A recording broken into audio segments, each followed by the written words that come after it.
Sunday morning காலையிலேயே எந்திரிச்சு tiffin எல்லாம் முடிச்சாச்சு. மதியத்துக்கு லஞ்ச் ப்ரிப்பேர் பண்றேங்க. தங்கச்சி வீட்டுக்காரவங்க போய் மீன் வாங்கிட்டு வந்தாங்க. மீன் வாங்கிட்டு வந்து என்கிட்டயே குடுத்து, "நீயே சமைச்சிருன்னு" சொல்லிட்டாங்க. சரின்னு சொல்லிட்டு நானும் சமைக்க ஆரம்பிச்சுட்டேன். எங்க வீட்டு குழந்தைங்களலாம் ஒண்ணா விட்டதும் போதும், வீட்டையே 2 ஆக்கிட்டாங்க. அவ்ளோ அலப்பறை பண்ணிட்டாங்க. மொத்த டாய்ஸையும் கொட்டி.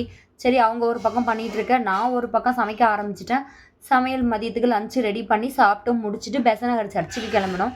நாங்க கிளம்புறதுக்குள்ள இந்த ஒரு கண்ணாடி தான். அதுக்கு நாங்க பண்ண அலப்பறை அதுக்கும் மேல. எப்படியோ ஃபைனலா கிளம்பிட்டோம். சர்ச்சுக்கும் போயிட்டோம். சர்ச்சுக்கு போய் நாங்க ஒரு பக்கம் ப்ரேயர் பண்ணிட்டு இருந்தாக்க, எங்க வீட்டு வாண்டுங்க அங்கேயும் வந்து அவங்க வேலைய காட்ட ஆரம்பிச்சுட்டாங்க.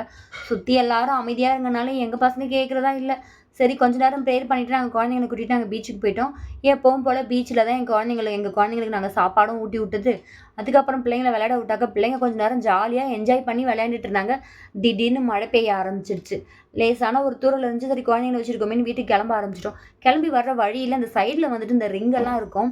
இந்த ரூ. 50க்கு 10 ரிங்குன்னு சொல்லிட்டு, அந்த ரிங்குல எங்க பசங்க போனாங்க. வேணான்னு சொன்னாலும் அவங்க கேட்கல. சரின்னு சொல்லிட்டு அவங்கள விட்டாக்க, எங்க வீட்டு பொடிசுங்களும் நாங்களும் போடுவோம் தான்னு சொல்லிட்டு போய் போட்டு நின்னுச்சுங்க. சரின்னு போட விட்டாக்க, என் பொண்ணும் என் பையனும் நான் என்ன நேரம்னே தெரியல. மாதாவும் கப்பும் என் பொண்ணு அடிச்சா, லவ் பேர்ட் வந்துட்டு என் பையன் அடிச்சான். போனதுக்கு சும்மா இருக்காம எப்படியோ அடிச்சிடுங்களேன்னு சொல்லிட்டு ரொம்ப ஹாப்பியா நாங்களும் வீடு வந்து சேர்ந்தோம். அப்படிதான் இந்த நாள் ரொம்பவே ஜாலியா சந்தோஷமா போச்சு. Okay bye.